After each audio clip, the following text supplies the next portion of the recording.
I don't think he wanted to be a star, but I think he had this feeling that he'd got something to say to the people of his own generation. He had a feeling that he could make them happier, and he didn't feel that he did that. He was captain of various games and things when he was at his first school, and when he went to his next school, he became head boy of his first house.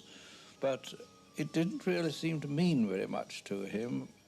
The headmaster said, gave him a very good report, but said at the end, we none of us seemed to know him very well. And I think that was it all the way through with Nick. People didn't know him very much. Both of us, we were very keen on him staying at Cambridge. You know, whatever else you did in life, if you managed to get a degree, at least you'd have something to fall back on.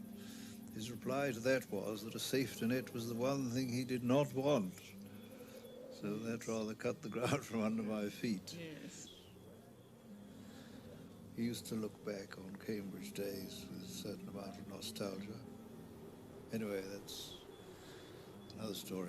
He said once, I don't like it at home, but I can't bear it anywhere else. I think he felt it was a kind of refuge. He had to come back here.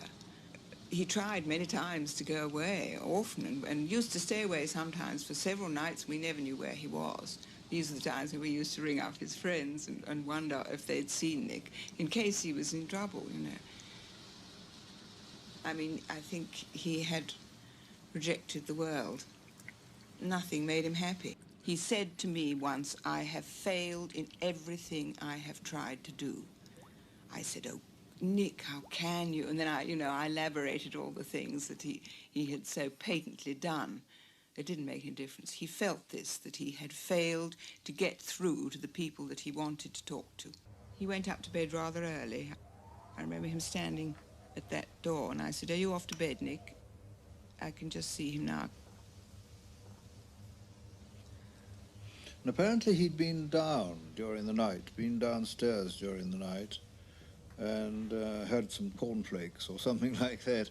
And he often did that, as a matter of fact, and he when he couldn't sleep. More often than not, Molly would hear him. Goodness knows how many nights this happened. She would hear him passing our bedroom door, and she'd get up, put her dressing gown on, and go down and talk to him. This occasion she didn't hear him, but he'd obviously had been down.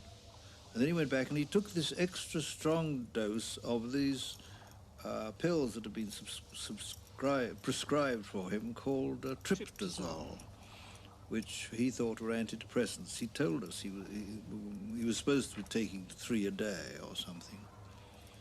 Well, they were prescribed We were always worried about Nick being so depressed, and one used to hide away the aspirin and the sleeping pills and things like that. These particular things we didn't think were in any way dangerous. And that was it. And the next morning,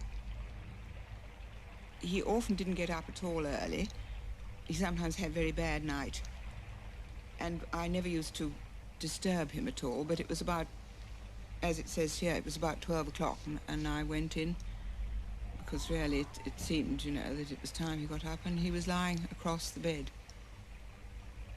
And the first thing I saw was his long, long legs.